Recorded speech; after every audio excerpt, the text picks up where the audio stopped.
and Sadhguru. A very warm welcome.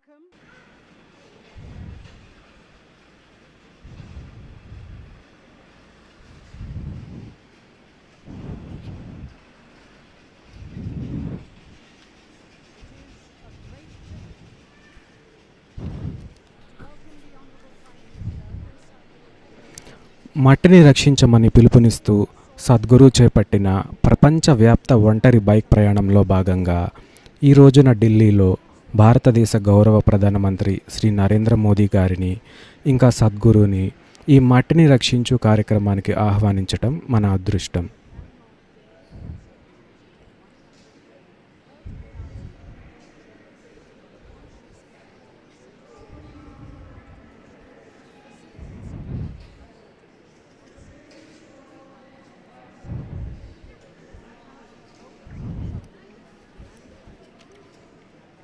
ఇప్పుడు మన ముందు సద్గురు ఇంకా ప్రైమ్ మినిస్టర్ ఉన్నారు.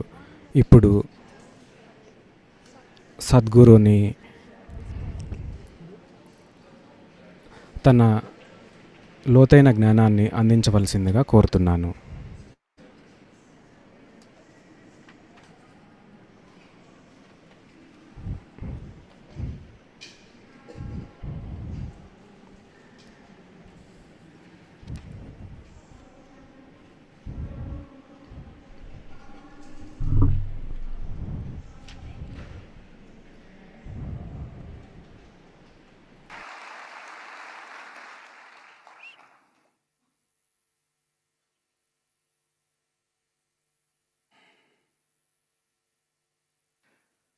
कालो न जानाति तव जननं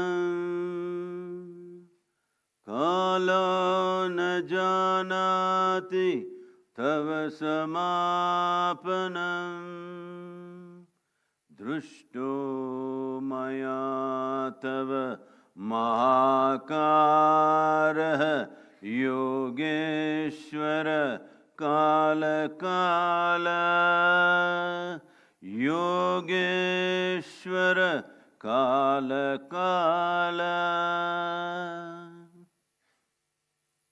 Namaskaram and our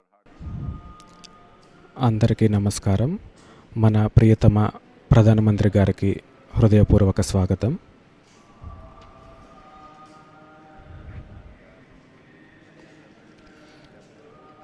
అలాగే ఇక్కడకు విచ్చేసిన ఎంతోమంది క్యాబినెట్ మంత్రులకు, తదితరులకు, ప్రముఖులకు అందరికీ నమస్కారం.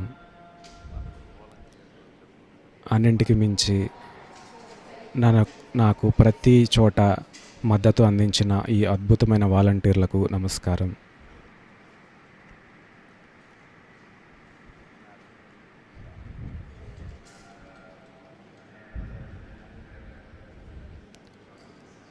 మనుషులుగా మనం ఈ భూమి ఆయుష్తో పోలిస్తే కొన్ని క్షణాలు మాత్రమే ఉంటాము.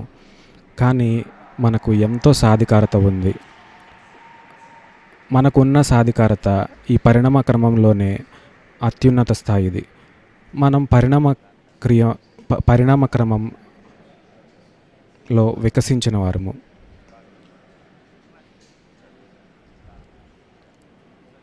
మనకి ఎంతటి మేధస్సు ఉందంటే మానవులుగా మనం ఎరుకతో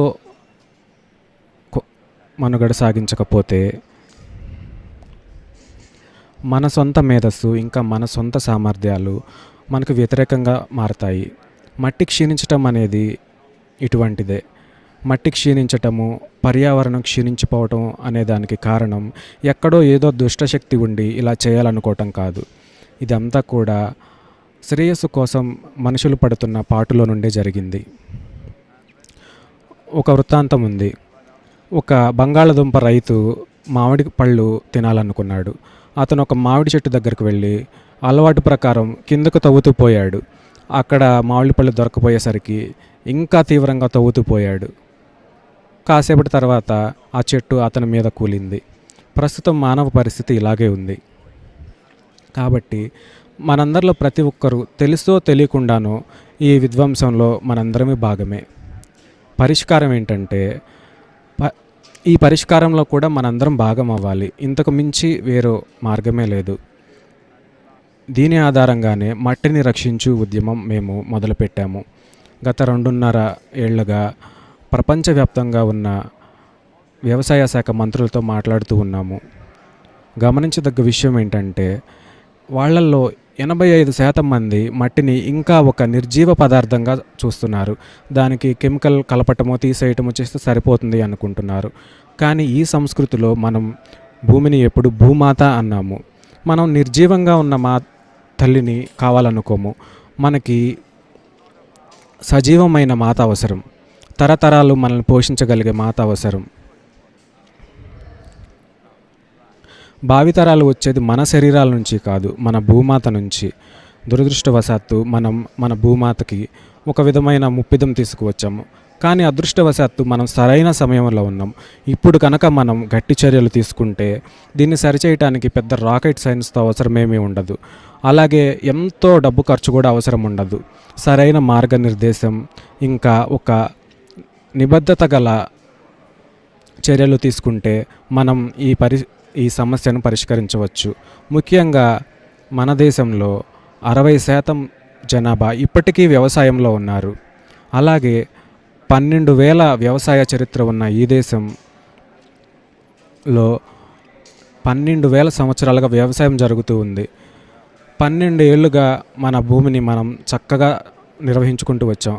గత కొన్ని సంవత్సరాల్లోనే ఇలా జరిగింది. ఎందుకంటే బహుశా 1940లో వచ్చిన కరువులను గురించిన భయం, వాటిని గురించి వచ్చిన భయం వల్ల మనం ఇటువంటి అడుగులు తీసుకున్నాము అయి ఉండొచ్చు. 1947లో భారతదేశంలో మనిషి సగటు ఆయుష్ 27 ఏళ్ళు. అంటే ఆ విధంగా చూస్తే ఇప్పుడు మనందరం చనిపోయి ఉండేవాళ్ళం. కానీ ఇప్పుడు మనం సగటు వయసు 74-75 ఏళ్ళు ఉంటుంది. కాబట్టి ఒక దేశంగా మనం ఎంతో పురోగతి సాధించాము.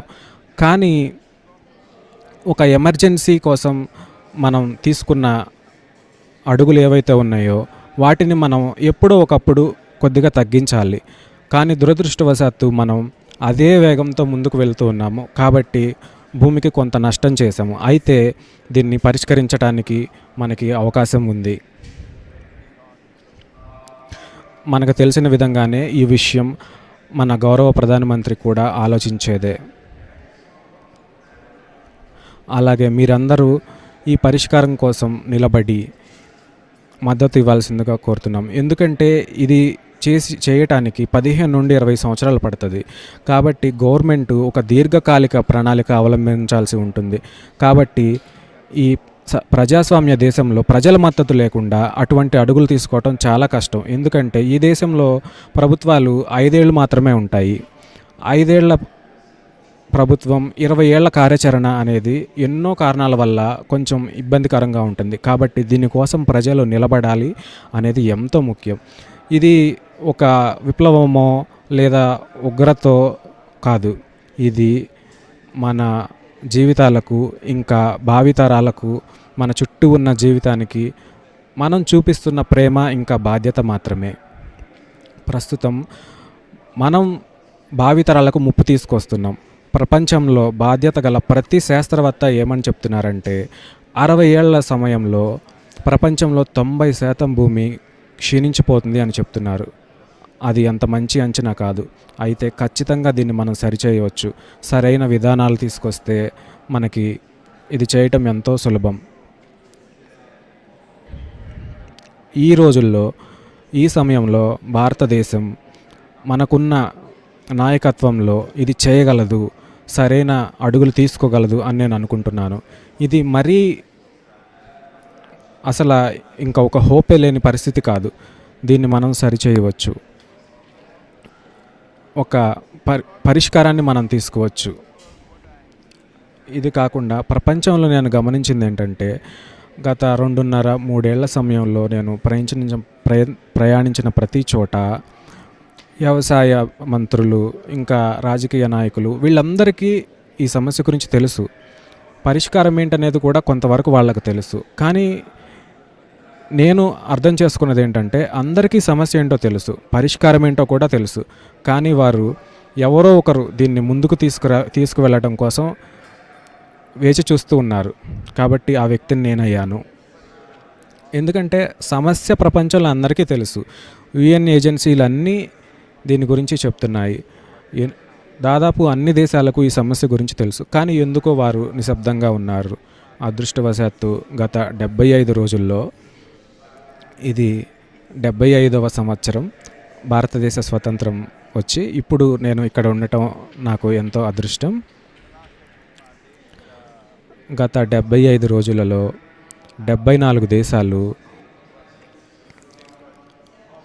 ఈ మట్టిని రక్షించు పాలసీను అవలంబిస్తామని ముందుకు వచ్చాయి. 240 కోట్ల మంది మట్టిని గురించి తమకున్న కన్సర్న్ను తెలియజేశారు. ఇది ఇంతకుముందు ఎప్పుడూ జరగలేదు. ఒక్కసారి ప్రజలు దీన్ని కోరుకున్నారు అంటే ఇక దాన్ని ఎవరూ ఆపలేరు. ఖచ్చితంగా అది జరుగుతుంది. మట్టిని రక్షించు ఉద్యమంలో ముఖ్యమైన అంశం ఏంటంటే ఇది ఎవరికీ వ్యతిరేకంగా చేస్తున్నది కాదు, పరిశ్రమలకు వ్యతిరేకంగా చేస్తున్నది కాదు, మాఫియాకి కానీ లేదా ఇంకెవరికో వ్యతిరేకంగా చేస్తున్నది కాదు. ఫెర్టిలైజర్ ఇండస్ట్రీలకు, ఎరువులకు, వీటికి నేను వ్యతిరేకం కాదు. నేను కేవలం ఆత్మహత్యలకే వ్యతిరేకిని. రైతులకు వ్యవసాయం ఎలా చేయాలో ఎవరు చెప్పాల్సిన అవసరం లేదు. మనం చేయాల్సిందల్లా మట్టిని సజీవంగా సంపన్నంగా ఉంచటం. అయితే రైతు అందుకు వ్యతిరేకమా అంటే లేదు. కాకపోతే రైతు పరిస్థితి ఎలా ఉంటుందంటే ఏ మార్పు తెచ్చినా తనకి రాబడి రాదేమో అనే భయం. కాబట్టి వాళ్ళకి కొంచెం ప్రోత్సాహాలను అందిస్తే రైతులందరూ దీన్ని ముందుకు తీసుకెళ్ళడానికి ముందుకు వస్తారు. మేము రైతులతో ప్రపంచవ్యాప్తంగా ఎంతోమందితో మాట్లాడాము. అందరూ దీని గురించి సానుకూలంగానే ఉన్నారు. వాళ్ళకి కొంచెం ప్రోత్సాహాలను అందిస్తే చాలు. అందుకు ఈ దేశంలో పెద్దగా ఖర్చు ఏమీ అవ్వదు. ఇది కవర్ క్రాప్స్ని తీసుకురావటం అనేది 40 నుండి 50 సంవత్సరాల క్రితం మనం అవలంబించేదే. దాన్ని మళ్ళీ తీసుకొస్తే చాలు. అది మట్టిలోని సేంద్రియ పదార్థాన్ని 3% తీసుకెళ్తుంది. 6 నుండి 8 ఏళ్ల సమయంలో కేవలం వేసవి కాలంలో ఈ కవర్ పంటలు వేస్తే ఇది సాధ్యమవుతుంది. మీరు దాన్ని ఇంకా మరింతగా చేయాలి అనుకుంటే అందుకు ఇంకొంచెం ఖర్చు అవ్వచ్చు, కానీ ఇది చాలా సులభంగా చేయగలిగిన పని. కవర్ క్రాప్స్ వేస్తే చాలు. ఇప్పుడు ప్రస్తుతం ఇది మే నెల. మీరు విమానంలో నుంచి భారతదేశాన్ని చూస్తే చాలా వరకు అది ఎడారిలాగా కనపడుతుంది. సీజన్ ఏదైనా సరే ఆ భూమి మీద పచ్చదనం ఉండాలి. భారతదేశ వ్యవసాయం ఈ విధంగానే ఉండేది ఒకప్పుడు. మన రైతులకున్న విజ్ఞానం అది. కానీ దురదృష్టవశాత్తు మనం వీటిని ఇప్పుడు వదిలిపెడుతున్నాము. మనం ఎవరిని నిందించాలి, ఈ సమస్యకు కారణం ఎవరు అనేది చూడటం బదులు వాస్తవానికి మనందరమే ఇందులో భాగమే. అలాగే పరిష్కారంలో కూడా మనందరం భాగం అవ్వాలి. Thank you so much. అందరికీ ధన్యవాదాలు.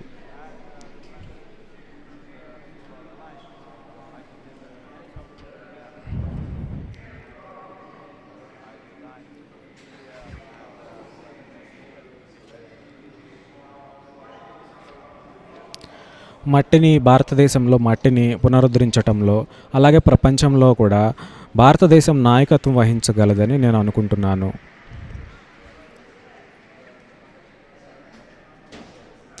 G20లో వచ్చే సంవత్సరం మనం నాయకత్వం వహిస్తామని నేను ఆశిస్తున్నాను. నమస్కారం.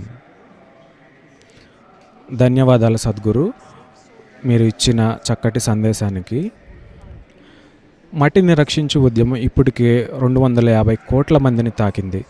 74 దేశాలు మట్టిని రక్షించడానికి గట్టి చర్యలు తీసుకుంటామని ముందుకు వచ్చాయి. ఇది ప్రపంచవ్యాప్తంగా మనుషులందరినీ ఏకతాటికి తీసుకువచ్చి ఈ పరిష్కారం కోసం ప్రయత్నించేలా చేసింది. ఎందుకంటే ఇది మనందరం కోరుకునేదే. ఆయన ఇస్తున్న సందేశం చాలా సరళమైనది. మన గ్రహం మీద జీవం కొనసాగాలి అంటే మనం మట్టిని సంరక్షించుకోవాలి. ఈ గ్రహం మీద నివసిస్తున్న వారిగా అందుకు పరిష్కారంలో భాగమయ్యేందుకు మనందరికీ అవకాశం ఉంది. మట్టి అంతరించిపోకుండా ఎడారి అవ్వకుండా మనం చూసుకోవచ్చు. ఈ మట్టిని రక్షించు ఉద్యమం వెనుక ఉన్న శాస్త్రీయతను వివరించే ఒక చిన్న వీడియో ఇప్పుడు ప్లే చేస్తున్నాము.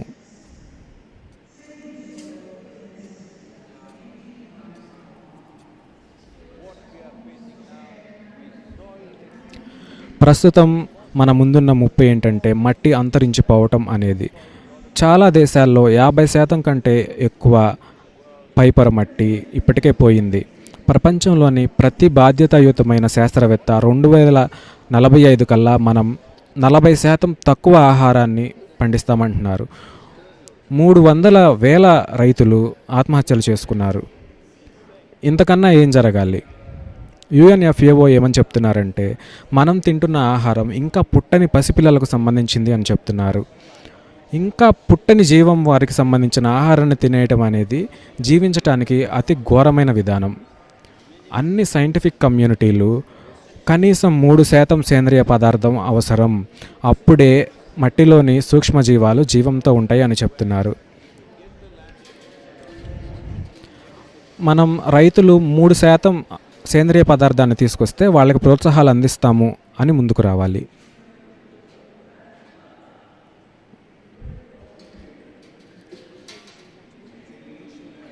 లేడీస్ అండ్ జెంటిల్మెన్, నేను చెప్పినట్టుగానే ఎన్నో ఏళ్ల క్రితం మన గౌరవ ప్రధానమంత్రి నరేంద్ర మోదీ ఒక దేశవ్యాప్త స్కీమ్ లాంచ్ చేశారు.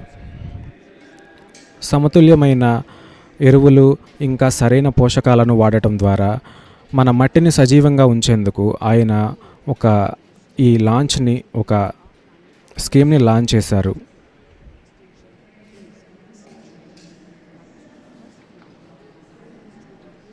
ఇప్పుడు గౌరవ భారత ప్రధానమంత్రి శ్రీ నరేంద్ర మోదీ గారిని సభను ఉద్దేశించి మాట్లాడవలసిందిగా కోరుతున్నాను.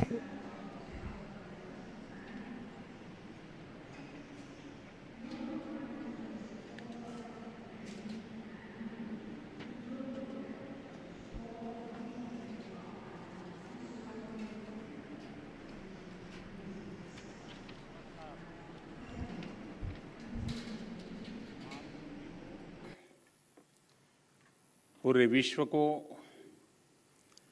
विश्व पर्यावरण दिवस की बहुत बहुत शुभकामनाएं।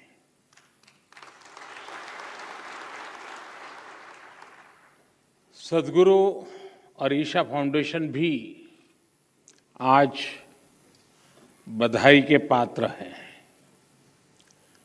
मार्च में उनकी संस्था ने सेव सॉइल अभियान की शुरुआत की थी। 27 देशों से होते हुए उनकी यात्रा और 75वें दिन यहाँ पहुंची है। आज जब देश अपनी आज़ादी के 75वें वर्ष का पर्व मना रहा है, इस अमृत काल में नए संकल्प ले रहा है, तो इस तरह के जन अभियान बहुत अहम हो जाते हैं। साथियों, मुझे संतोष है कि देश में पिछले 8 साल में जो योजनाएं चल रही हैं, जो भी प्रोग्राम चल रहे हैं, सभी में किसी न किसी रूप से पर्यावरण संरक्षण का आग्रह है। स्वच्छ भारत मिशन हो या वेस्ट टू वेल्थ से जुड़े कार्यक्रम, अमृत मिशन के तहत शहरों में आधुनिक सीवेज ट्रीटमेंट प्लांट्स का निर्माण हो या फिर सिंगल यूज प्लास्टिक से मुक्ति का अभियान,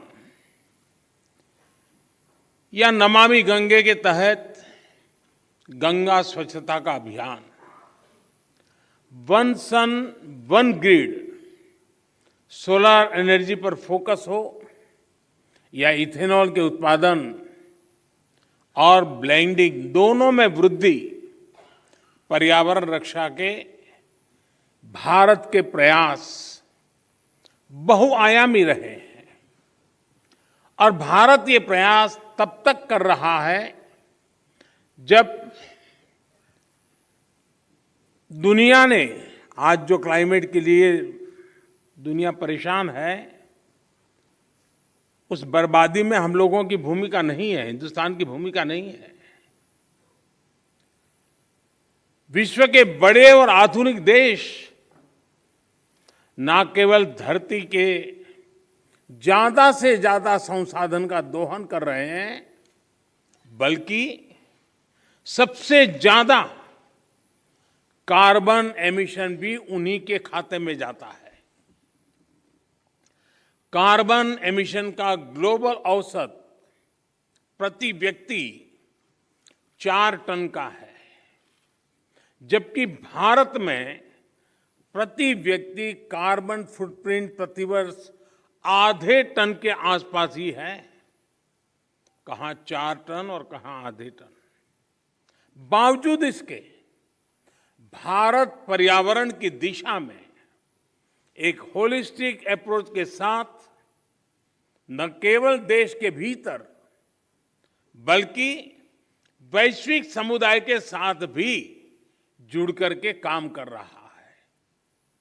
अंतर्राष्ट्रीय स्तर पर भारत ने coalition for disaster resilient infrastructure CDRI और जैसे अभी सदगुरु जी ने कहा इंटरनेशनल सोलर अलायंस ISA के निर्माण का नेतृत्व किया है। पिछले वर्ष भारत ने ये भी संकल्प लिया है कि भारत 2070 तक नेट जीरो का लक्ष्य हासिल करेगा।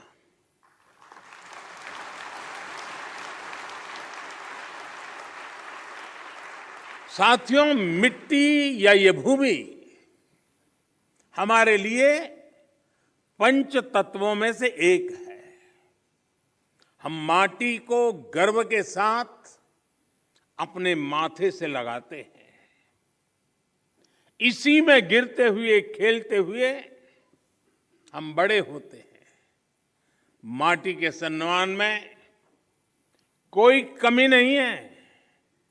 माटी की अहमियत को समझने में कोई कमी नहीं है। कमी इस बात को स्वीकारने में है कि मानव जाति जो कर रही है उससे मिट्टी को कितना नुकसान हो रहा है, उसकी समझ का एक गैप रह गया है। और अभी सदगुरु जी कह रहे थे कि सबको पता है समस्या क्या है। हम लोग जब छोटे थे तो सिलेबस में किताब में एक पाठ्यक्रम के में एक पाठ पढ़ाया जाता था। गुजराती में मैंने पढ़ा है, बाकियों ने अपनी भाषा में पढ़ा हो शायद। कहीं रास्ते पर एक पत्थर पड़ा था, लोग जा रहे थे, कोई गुस्सा कर रहा था, कोई उस पर लात मार देता था। सब कहते थे देखिए किसने पत्थर रखा, कहाँ से पत्थर आया है, दे समझते नहीं वगैरह। लेकिन कोई उसको उठा करके साइड में नहीं रखता था। एक सज्जन निकले, उनको लगा कि चलो भाई सदगुरु जैसा कोई आ गया होगा।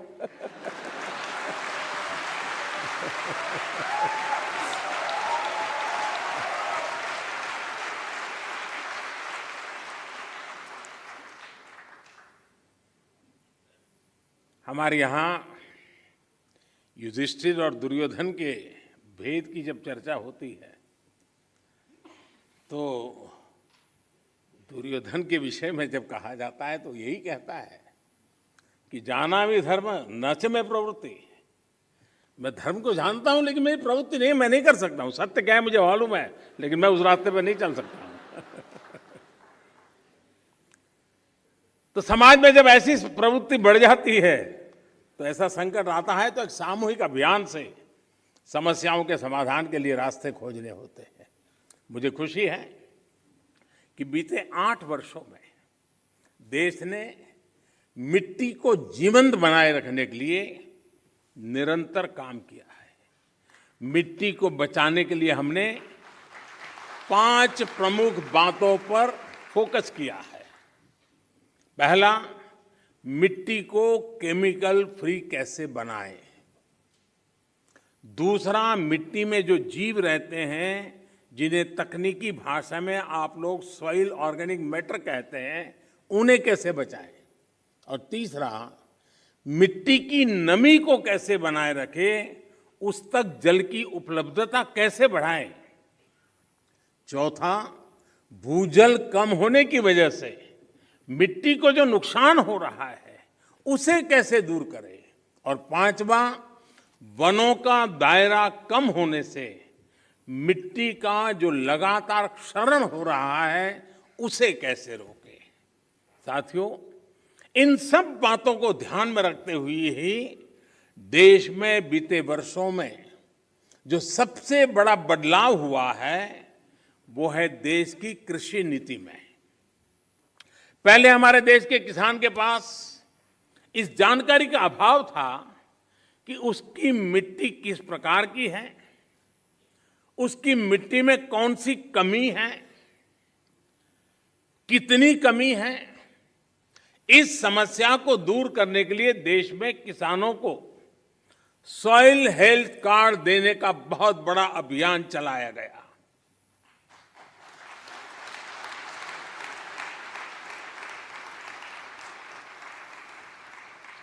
अगर हम किसी को, मनुष्य को हेल्थ कार्ड दें ना, तो भी अखबार में हेडलाइन बन जाएगी कि मोदी सरकार ने कुछ अच्छा काम किया। ये देश ऐसा है जो सॉइल हेल्थ कार्ड दे रहा है, लेकिन मीडिया की नजर अभी कम है।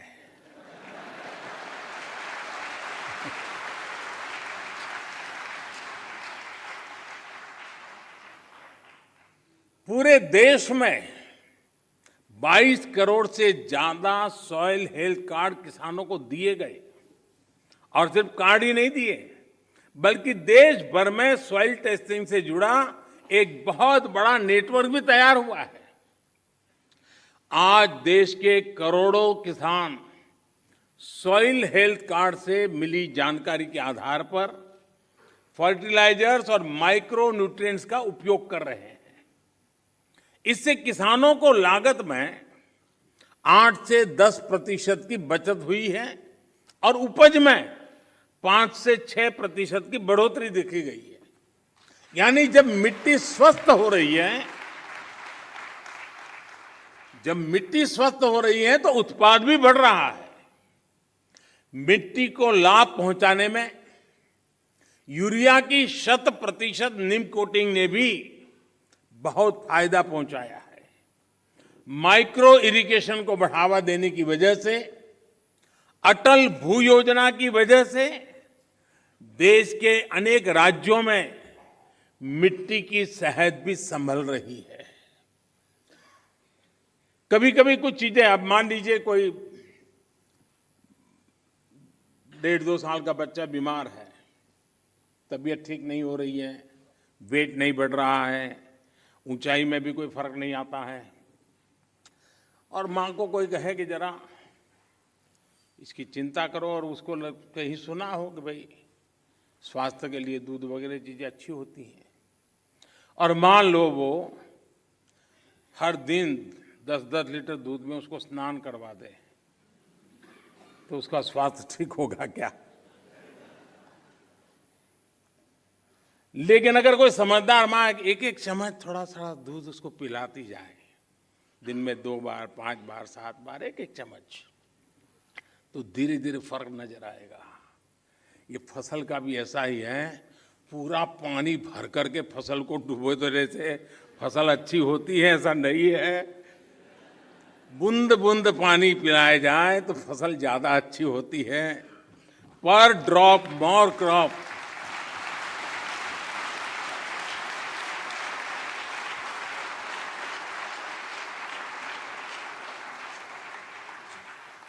अनपढ़ मां भी अपने बच्चे को 10 लीटर दूध से नहलाती नहीं है, लेकिन पढ़े लिखे हम लोग पूरा खेत पानी से भर देते हैं। खैर, इन सारी चीजों में बदलाव लाने के लिए कोशिश करते रहना है। हम कैच द रेन जैसे अभियानों के माध्यम से जल संरक्षण से देश के जन जन को जोड़ने का प्रयास कर रहे हैं। इस साल मार्च में ही देश में 13 बड़ी नदियों के संरक्षण का अभियान भी शुरू हुआ है। इसमें पानी के प्रदूषण कम करने के साथ साथ नदियों के किनारे वन लगाने का भी काम किया जा रहा है।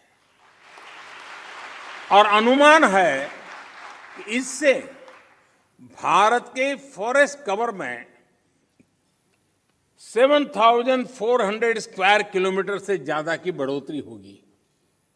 बीते 8 वर्षों में भारत ने अपना जो फॉरेस्ट कवर 20,000 स्क्वायर किलोमीटर से ज्यादा बढ़ाया है, उसमें ये और मदद करेगा। साथियों, भारत आज बायोडायवर्सिटी और वाइल्ड लाइफ से जुड़ी जिन नीतियों पर चल रहा है, उसने वन्य जीवों की संख्या में भी रिकॉर्ड वृद्धि की है। आज चाहे टाइगर हो, लायन हो, लेपर्ड हो या फिर एलिफेंट, सभी की संख्या देश में बढ़ रही है। साथियों, देश में ये भी पहली बार हुआ है जब हमारे गांव और शहर को स्वच्छ बनाने, ईंधन में आत्मनिर्भरता, किसानों को अतिरिक्त आय और मिट्टी के स्वाद के अभियान को हमने एक साथ जोड़ा है। गोवर्धन योजना ऐसा ही एक प्रयास है। और जब मैं गोवर्धन योजना बोलता हूं तो कुछ सेक्युलर लोगों को सवाल उठेगा कि ये कौन सा गोवर्धन ले आया है। वो परेशान हो जाएंगे।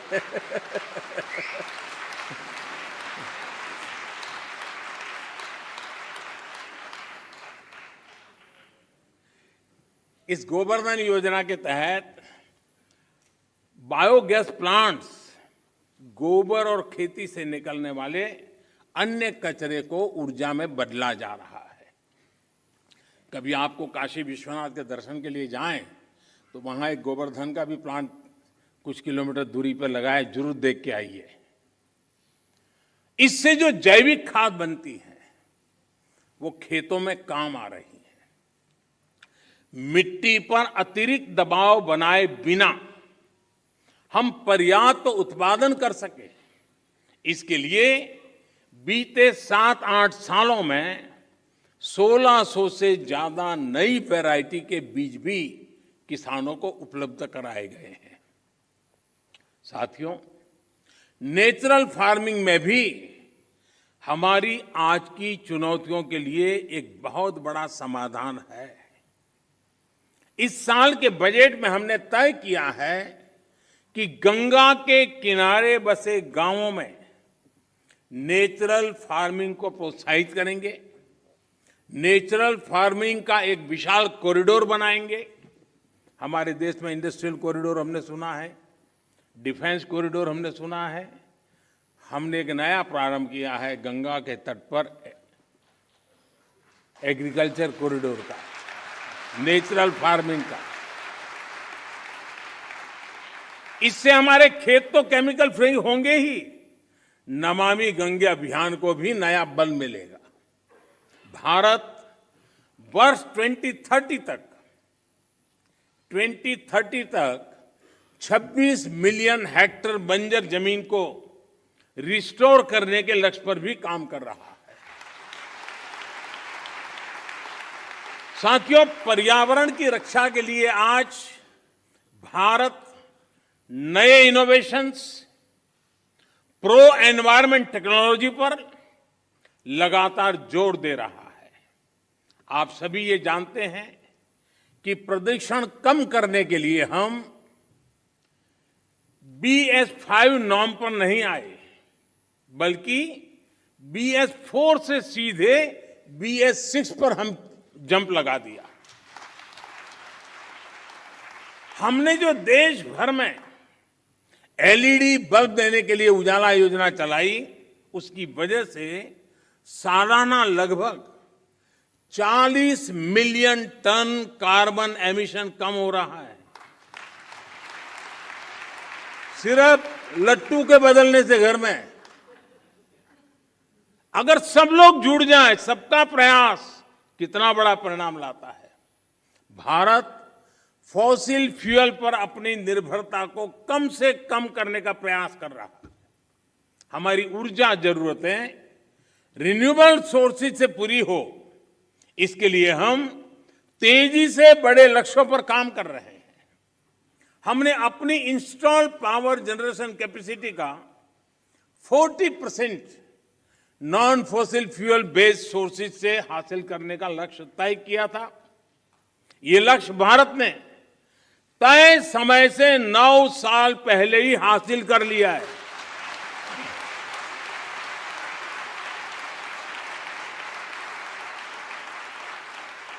आज हमारी सोलर एनर्जी कैपेसिटी करीब 18 गुना बढ़ चुकी है। हाइड्रोजन मिशन हो या फिर सर्कुलर इकोनॉमी पॉलिसी का विषय हो, ये पर्यावरण रक्षा की हमारी प्रतिबद्धता का प्रमाण है। हमने पुरानी गाड़ियों को लिए स्क्रैप पॉलिसी लाए हैं। वो स्क्रैप पॉलिसी भी अपने आप में एक बहुत बड़ा काम होने वाला है। साथियों, अपने इन प्रयासों के बीच आज पर्यावरण दिवस के दिन भारत ने एक और उपलब्धि हासिल की है और ये मेरा सौभाग्य है कि खुशखबरी देने के लिए मुझे आज बहुत उचित मंच मिल गया है।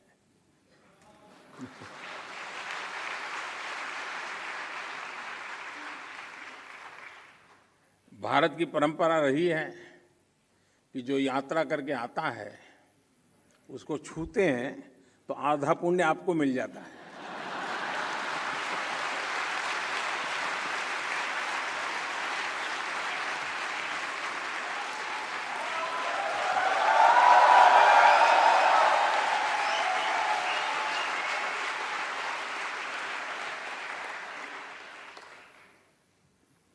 ये खुशखबरी मैं आप जरूर सुनाऊंगा और देश को और दुनिया के लोगों को भी आनंद आएगा। हाँ, कुछ लोग आनंद ही ले सकते हैं।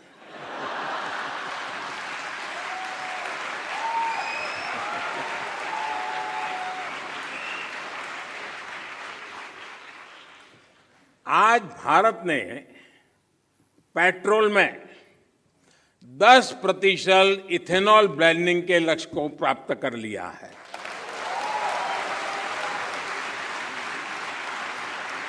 आपको ये जानकर भी गर्व की अनुभूति होगी कि भारत इस लक्ष्य पर तय समय से 5 महीने पहले पहुंच गया है।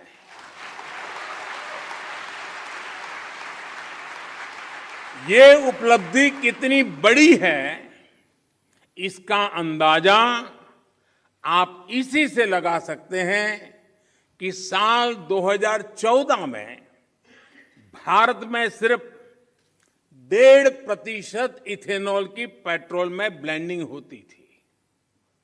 इस लक्ष्य पर पहुंचने की वजह से भारत को 3 सीधे फायदे हुए हैं। एक तो इससे करीब 27 लाख टन कार्बन एमिशन कम हुआ है।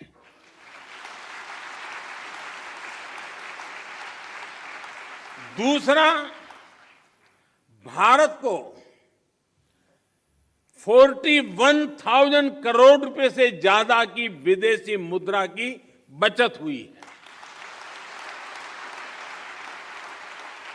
और तीसरा महत्वपूर्ण फायदा, ये देश के किसानों को इथेनॉल ब्लेंडिंग बढ़ने की वजह से 8 वर्षों में 40,000 करोड़ रुपए से भी ज्यादा आय हुई है।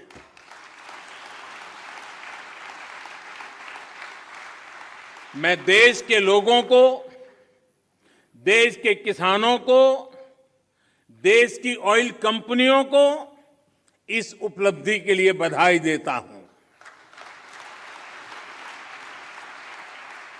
साथियों, देश आज जिस पीएम नेशनल गति शक्ति मास्टर प्लान पर काम कर रहा है, वो भी पर्यावरण रक्षा में अहम भूमिका निभाएगा। गति शक्ति की वजह से देश में लॉजिस्टिक सिस्टम्स आधुनिक होगा, ट्रांसपोर्ट सिस्टम मजबूत होगा। इससे प्रदूषण कम करने में बहुत मदद मिलेगी। देश में मल्टी मॉडल कनेक्टिविटी हो, 100 से ज्यादा नए वाटर वे के लिए काम हो, ये सभी पर्यावरण की रक्षा और क्लाइमेट चेंज की चुनौती से निपटने में भारत की मदद करेंगे। साथियों, भारत के इन प्रयासों, इन अभियानों का एक और पक्ष है जिसकी चर्चा बहुत कम होती है। ये पक्ष है ग्रीन जॉब्स। भारत जिस प्रकार पर्यावरण हित में फैसले ले रहा है, उन्हें तेजी से लागू कर रहा है, वो बड़ी संख्या में ग्रीन जॉब्स के अवसर भी बना रहे हैं। ये भी एक अध्ययन का विषय है कि जिसके बारे में सोचा जाना चाहिए। साथियों, पर्यावरण की रक्षा के लिए, धरती की रक्षा के लिए, मिट्टी की रक्षा के लिए जन चेतना जितनी ज्यादा बढ़ेगी, उतना ही बेहतर परिणाम मिलेगा। मेरा देश और देश की सभी सरकारों से, सभी स्थानीय निकायों से, सभी स्वयंसेवी संस्थाओं से आग्रह है कि अपने प्रयासों में स्कूल कॉलेजेस को जोड़िए, एनएसएस एनसीसी को जोड़िए। आजादी के अमृत महोत्सव में जल संरक्षण से जुड़ा एक आग्रह और भी करना चाहता हूं। अगले साल 15 अगस्त तक देश के हर जिले में कम से कम एक जिले में, हर जिले में कम से कम 75 अमृत सरोवर के निर्माण का काम आज देश में चल रहा है।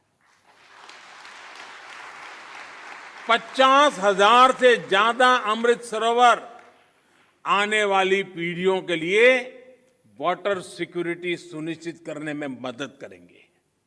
ये अमृत सरोवर अपने आसपास मिट्टी में नमी को बढ़ाएंगे, वाटर टेबल को नीचे जाने से रोकेंगे और इनसे बायोडायवर्सिटी भी इंप्रूव होगी।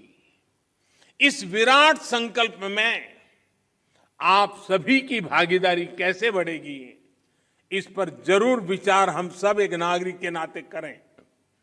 साथियों, पर्यावरण की सुरक्षा और तेज विकास सभी के प्रयासों से संपूर्णता की अप्रोच से ही संभव है। इसमें हमारी लाइफस्टाइल की क्या भूमिका है, हमें कैसे उसे बदलना है, इसे लेकर मैं आज शाम को एक कार्यक्रम में बात करने वाला हूं, विस्तार से कहने वाला हूं, क्योंकि वो अंतर्राष्ट्रीय मंच पर मेरा कार्यक्रम है। Lifestyle for the environment, mission life. इस शताब्दी की तस्वीर, इस शताब्दी में धरती का भाग्य बदलने वाला एक मिशन का आरंभ। ये P3 यानी प्रो प्लेनेट पीपल मूवमेंट होगा। आज शाम को लाइफस्टाइल फॉर द एनवायरमेंट के ग्लोबल कॉल फॉर एक्शन का लॉन्च हो रहा है। मेरा आग्रह है कि पर्यावरण की रक्षा के लिए सचेत हर व्यक्ति को इससे जरूर जुड़ना चाहिए, वरना हम एसी भी चलाएंगे और रजाई भी ओढ़ेंगे और फिर पर्यावरण के सेमिनार में बढ़िया भाषण भी देंगे। साथियों, आप सभी मानवता की बहुत बड़ी सेवा कर रहे हैं। आपको सिद्धि मिले। सद्गुरु जी ने जो लंबी ये यानी मेहनत वाली यात्रा है, बाइक पे, वैसे उनका बचपन से शौक रहा है ये, लेकिन फिर भी काम बड़ा कठिन होता है, क्योंकि मैं कभी यात्राओं को ऑर्गेनाइज करता रहता था और मैं कहता था मेरी पार्टी में कि एक यात्रा को चलाना मतलब 5-10 साल उम्र कम कर देना, इतनी मेहनत पड़ती है। सद्गुरु जी ने यात्रा की, अपने आप में बहुत बड़ा काम किया है और मुझे पक्का विश्वास है कि दुनिया को मिट्टी के प्रति स्नेह तो पैदा हुआ ही होगा, लेकिन भारत की मिट्टी की ताकत का भी परिचय मिला होगा।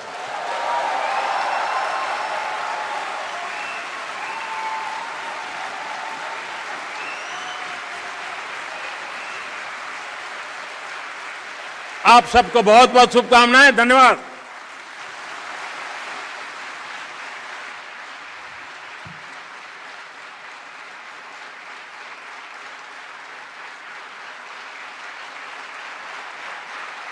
Thank you, Prime Minister, sir. ప్రధానమంత్రి సార్, మీ మద్దతుకు ఇంకా మీ మార్గదర్శకానికి ధన్యవాదాలు. ఈ సభ ముగుస్తుండగా సద్గురు గారిని ఓట్ ఆఫ్ థ్యాంక్స్ తెలపవలసిందిగా కోరుతున్నాను.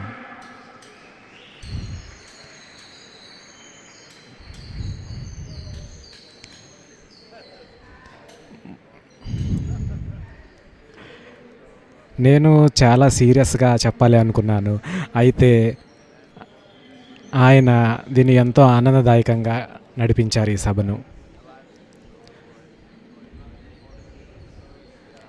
మన మట్టిలోకి జీవాన్ని తిరిగి తీసుకురావాలన్నా, మన అనేక రకాల జీవరాశులను సజీవంగా ఉంచాలన్నా మట్టిని రక్షించడం అనేది ఎంతో ముఖ్యం. ప్రధానమంత్రి గారు ఇక్కడికి విచ్చేసినందుకు నా ధన్యవాదాలు తెలియజేసుకుంటున్నాను. సద్గురు గారు ఇంకా ప్రధానమంత్రి గారు, మీ విజన్కి ఇంకా మీ ముందు చూపుకు ధన్యవాదాలు.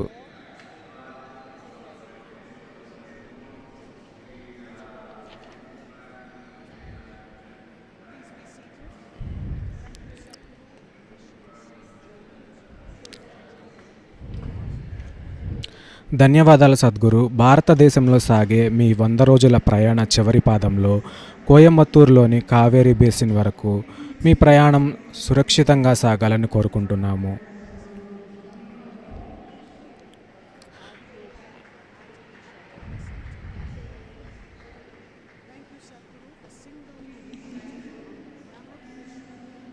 ఈ భారీ ఉద్యమాన్ని ఒంటి చేత్తో నడిపిస్తున్నందుకు సద్గురుకు ధన్యవాదాలు. లండన్ నుండి న్యూఢిల్లీ వరకు 27 దేశాలలో ఇప్పటి వరకు సద్గురు చేపట్టిన మట్టిని రక్షించు ర్యాలీలోని దృశ్యమాలికలను ఇప్పుడు మేము ప్రదర్శించబోతున్నాము. అలాగే ఇందిరాగాంధీ ఇండోర్ స్టేడియంలో సాయంత్రం 6 గంటల నుండి రాత్రి 8 గంటల వరకు జరిగే కార్యక్రమానికి మిమ్మల్ని ఆహ్వానిస్తున్నాము. అయితే ఈ కార్యక్రమానికి ప్రవేశం కేవలం వెబ్సైట్లో రిజిస్టర్ చేసుకున్న వారికి మాత్రమే. ఇంకా కొన్ని సీట్లు అందుబాటులోనే ఉన్నాయి. ఒకవేళ మీరు పాల్గొనాలనుకుంటున్నట్లయితే దయచేసి కాన్షియస్ ప్లానెట్ వెబ్సైట్ savesoil.co/ఢిల్లీలో రిజిస్టర్ చేసుకోండి. ఇప్పుడు మేము ప్రదర్శిస్తున్న వీడియోని తిలకించి ఆనందించండి.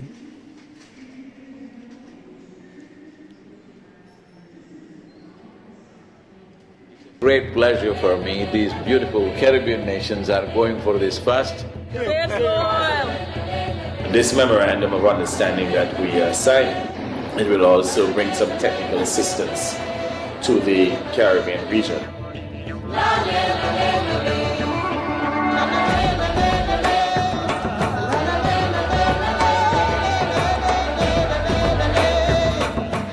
This is a historic moment because here is the first step to turn around